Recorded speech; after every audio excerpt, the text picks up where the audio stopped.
On this day in 1973, the last of the U.S. troops were officially pulled out of Vietnam, ending U.S. involvement in the Vietnam War. And today, the Tomah VA Hospital held a ceremony to honor those who risked their lives in that conflict. News 19's Tate Wisey has the story.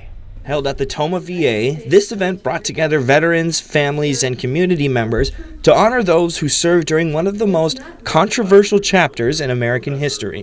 What they have done for us is very important to us. That's the whole reason we're here, to provide care for our veterans, to honor our veterans, to let them know that they're the center of why we are here. The casualties of America's longest war were extensive, reaching 60,000 American lives and over 2 million Vietnamese lives. The brutal nature of this conflict and the use of chemical weapons sparked protests nationwide across the U.S., and when troops came back, they were often greeted with shame and animosity. We put on this ceremony today to officially commemorate their service and to make sure that they feel like what they did in their service was honorable and appreciated by their community, by their families, by their all of their peers.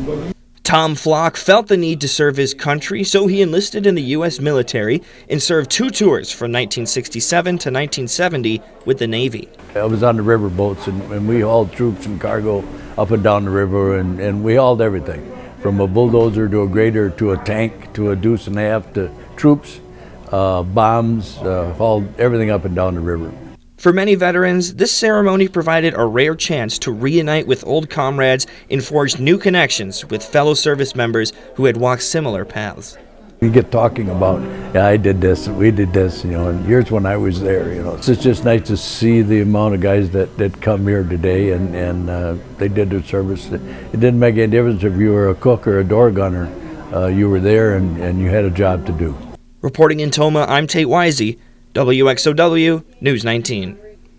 And all of the veterans received a commemorative pin to honor their service and a signed letter from President Biden thanking them. And we here at News 19 would also like to extend our thanks to any Vietnam veterans out there for their service.